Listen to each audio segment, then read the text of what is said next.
Hello and welcome back to another Stitches and Scribbles video. Today we're going to be knitting a pumpkin.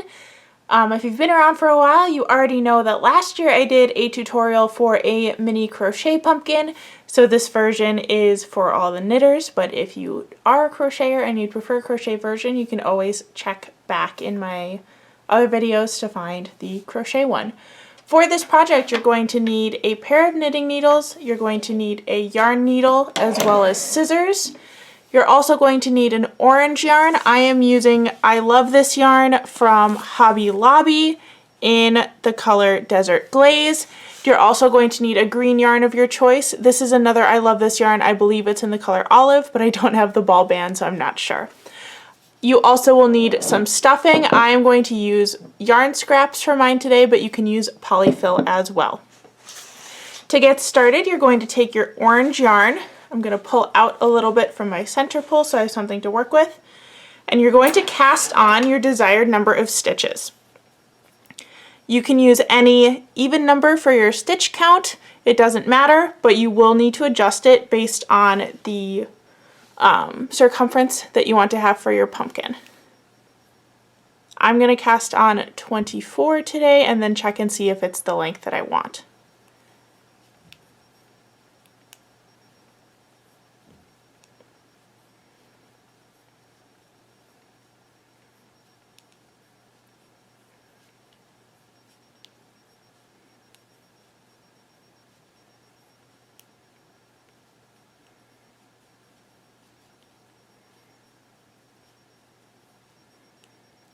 I think I want it to be slightly wider, so I'm going to up it to 30.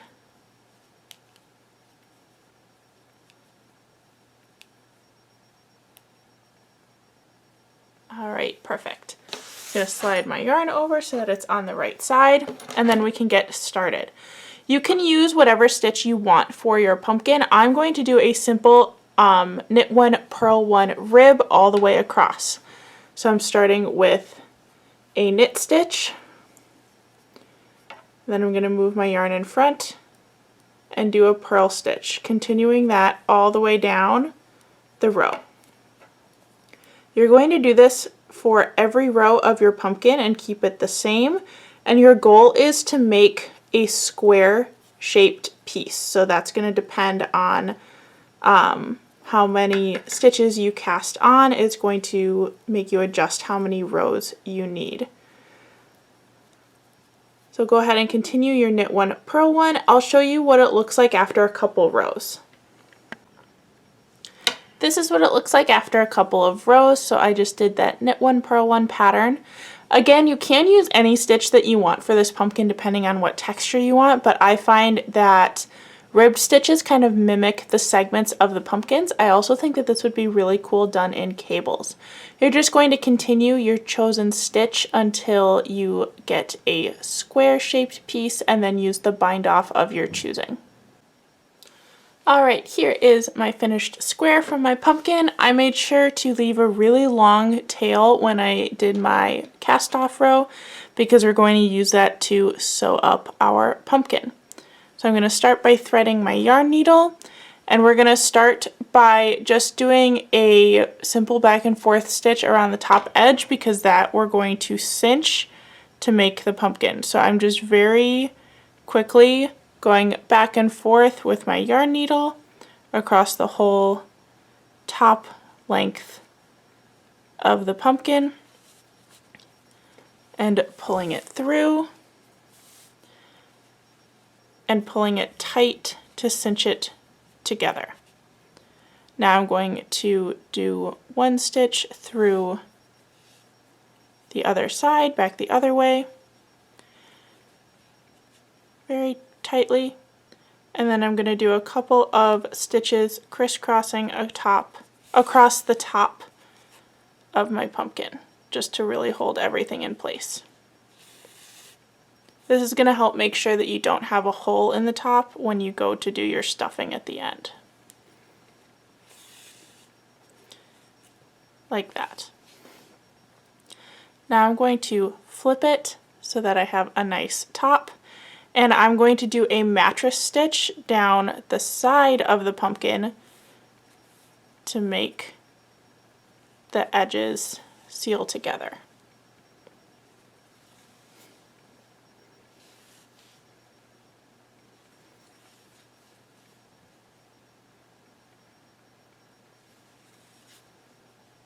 You can use a different stitch for this if you want. It doesn't have to be the mattress stitch. I just like mattress stitch because you can kind of adjust it as you go to pull it. You just need something that's going to create a tight enough seal that you won't have any stuffing leaking out.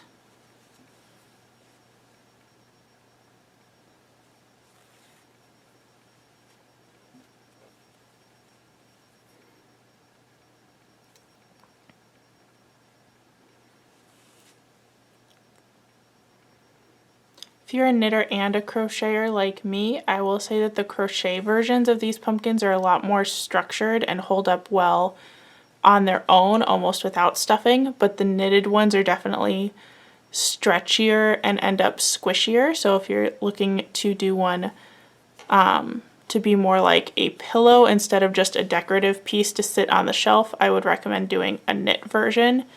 You can make these as big or as small as you want, use any size yarn, and any stitch, as I mentioned before.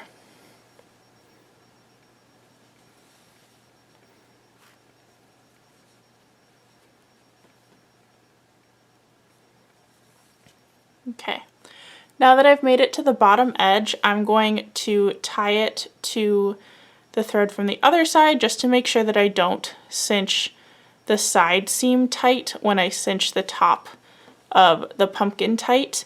You can also just tie a knot with the thread that you're using to sew up the edges. And I'm going to do the same thing that I did on the other side and just weave the needle back and forth really quickly. This is a little bit trickier to do on the other side because it's already round, but you can use the same method and just do it in sections.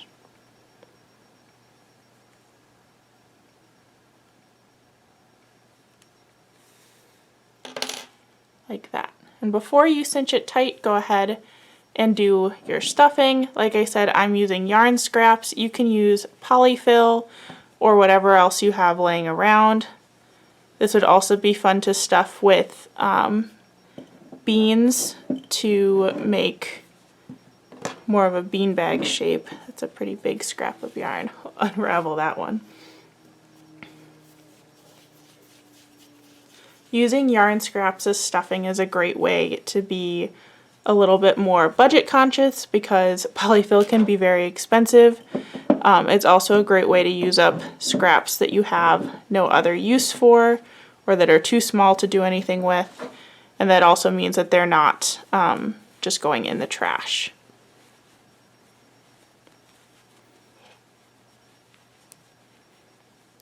Once you have stuffed it to the size that you want, you can do a stitch through the other side and cinch that side closed. Again, doing a couple of stitches back and forth across that opening to really seal it up. Depending on what knitting stitch you use to make your pumpkin, there's a chance that you'll be able to see some of your stuffing through the sides, but it's not that noticeable.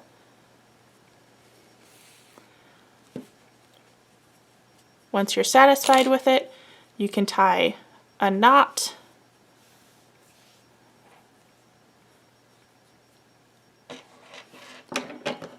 Trim that yarn end a little bit shorter, and then use either the yarn needle or a crochet hook to put the edges inside of the pumpkin.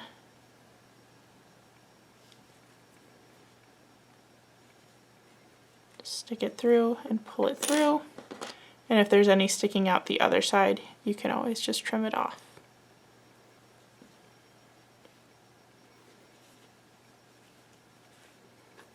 Like that. And then trim those edges.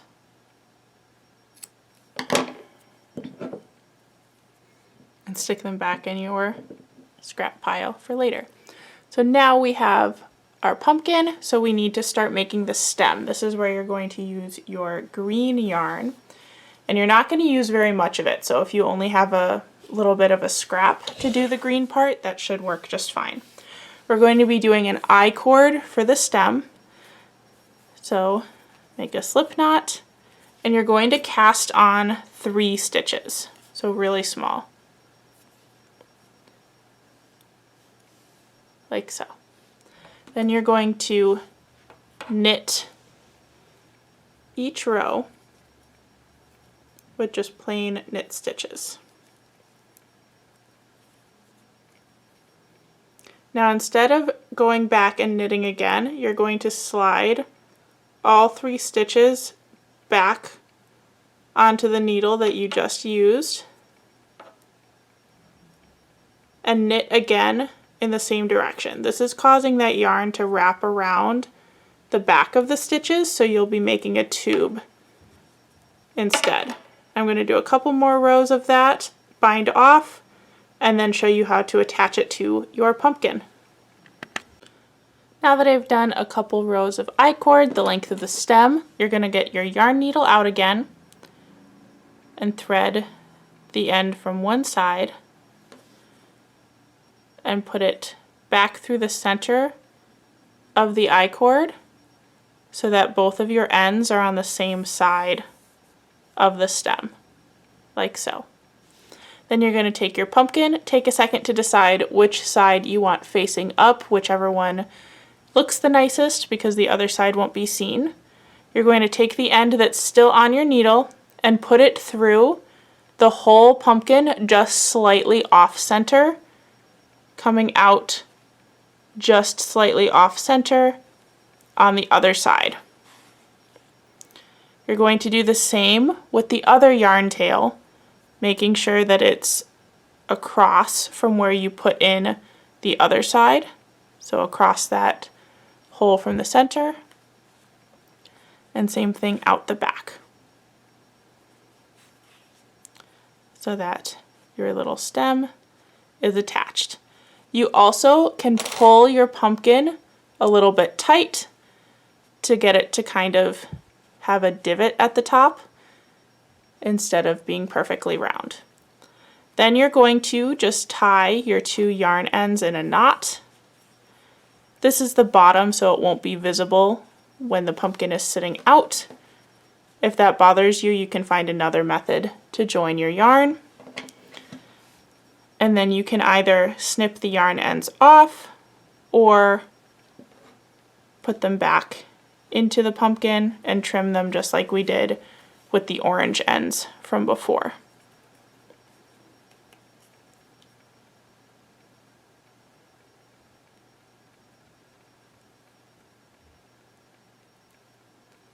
This yarn is splitting a lot for me today. It's getting very hard to thread on.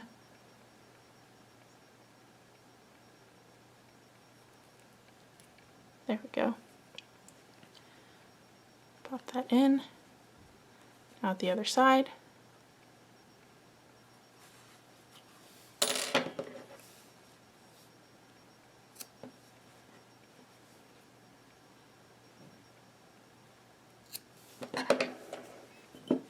And there you have your finished little pumpkin. I hope you enjoyed this tutorial, and I'd love to see ones that you make as well. You can send them to me on Instagram or tag me in them to show me your designs. I'll see you in the next video. Don't forget to like, comment, and subscribe. Bye everyone!